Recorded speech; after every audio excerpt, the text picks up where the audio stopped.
సచివాలయం అసిస్టెంట్ ఉద్యోగాలకు సంబంధించి ఒక నోటిఫికేషన్ అయితే రిలీజ్ అయిందండి. ఇంటర్ ఆర్ 12 తర్వాత ఉంటే అప్లై చేసుకోవచ్చు. ఈ ఉద్యోగాలకు సంబంధించిన డీటెయిల్ ఇన్ఫర్మేషన్ చెప్తాను. వీడియోని చివరి దాకా అయితే చూడండి.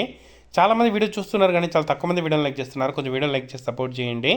ఇంకా ఎవరైనా మన ఛానల్ని జెన్యూన్ జాబ్ అప్డేట్స్ కోసం సబ్స్క్రైబ్ చేసుకోకపోతే వెంటనే సబ్స్క్రైబ్ చేసుకోండి. ఈ ఉద్యోగాలకు సంబంధించిన డీటెయిల్ ఇన్ఫర్మేషన్లు అప్లై లింక్ నేను కింద డిస్క్రిప్షన్లో ప్రొవైడ్ చేస్తాను. ఫుల్ డీటెయిల్స్ చూసిన తర్వాత అప్లై చేసుకోండి. ఇక్కడ మనకు జూనియర్ సెక్రటేరియట్ అసిస్టెంట్ జనరల్కి సంబంధించి 10 పోస్టులు ఉన్నాయి. అన్రిజర్వ్ 5, ఓబీసీలో 2, ఎస్టీ 2, ఈడబ్ల్యూఎస్ 1 ఉన్నాయి. అలాగే junior secretary assistant finance and అకౌంట్స్లో 6 పోస్టులు ఉన్నాయి. Junior secretariat assistant stores and పర్చేసెస్లో 3 పోస్టులు ఉన్నాయి. సో వీటికి సంబంధించి 18 to 28 ఇయర్స్ వరకు అప్లై చేసుకోవచ్చు. బేసిక్ పే 19,900, బట్ అన్ని అలవెన్సెస్ కలిపి 36,220 గ్రాస్ అయితే రావడం జరుగుతుంది శాలరీ. అది కాకుండా మనకి ఇక్కడ స్టెనోగ్రాఫర్ పోస్టులు ఒక 6 ఉన్నాయి. వీటికి 18 to 27 వాళ్ళు అప్లై అయితే చేసుకోవచ్చు. సో ఈ పోస్టులకు సంబంధించి అన్ని అలవెన్సెస్ కలిపి 47,415 శాలరీ అయితే రావడం అయితే జరుగుతుందండి.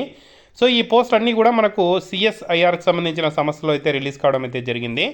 సో వీటికి సంబంధించి మనము అప్లై చేసుకోవాలి అంటే అప్లై డేట్స్ అవన్నీ చూసుకుంటే మనకు ఆన్లైన్ అప్లికేషన్ అనేది 26th జూన్ నుండి స్టార్ట్ అయింది.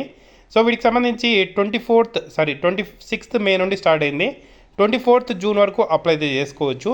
సో ఆన్లైన్ అప్లికేషన్స్ అన్నీ కూడా మనము ఆన్లైన్లో అఫీషియల్ వెబ్సైట్ ద్వారా అప్లై అయితే చేయాల్సి అయితే ఉంటుందని చెప్పి క్లియర్గా అయితే మెన్షన్ అయితే చేయడం అయితే జరిగిందండి.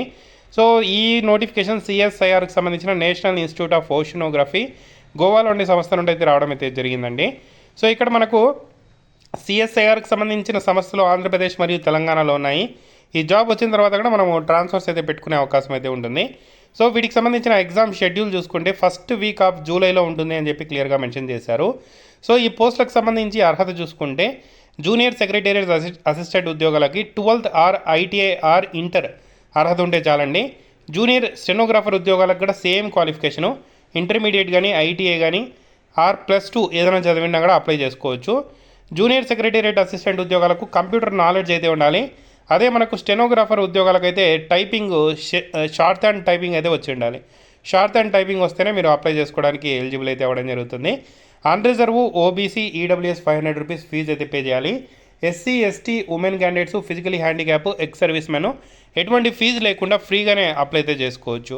సో ఏజ్ రిలాక్సేషన్ చూసుకుంటే ఎస్సీ ఎస్టీ అభ్యర్థులకు 5 years, ఓబీసీ అభ్యర్థులకు 3 years, ఫిజికలీ హ్యాండిక్యాప్ అభ్యర్థులకు 10 years ఏజ్ రిలాక్సేషన్ అయితే ఉంటుంది. క్లియర్గా దాన్ని మనకు నోటిఫికేషన్లోనే మెన్షన్ అయితే చేయడం జరిగింది. సో ఇండియన్ సిటిజన్స్ అందరూ కూడా ఈ ఉద్యోగాలకు సంబంధించి అప్లై చేసుకోవచ్చు.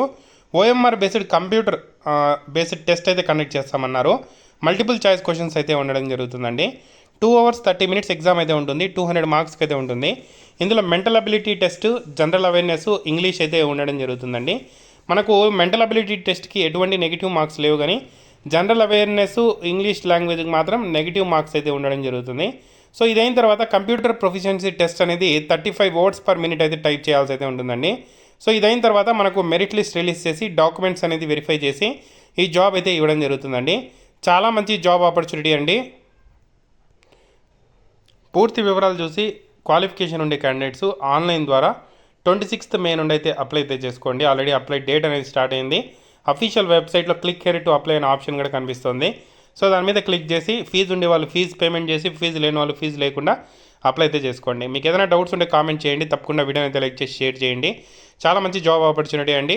అఫీషియల్ వెబ్సైట్ వచ్చిన తర్వాత సేవ్ యాజ్ పీడిఎఫ్ అని ఉంటుంది. ఇక్కడ కూడా అది కూడా మనకు ఏదైతే మనకు నోటిఫికేషన్ పీడిఎఫ్ చూసి కూడా పూర్తి వివరాలు అప్లై అయితే చేసుకోవచ్చు. డౌట్స్ ఉంటే కామెంట్ చేయండి. తప్పకుండా వీడియోని అయితే లైక్ చేసి షేర్ చేయండి.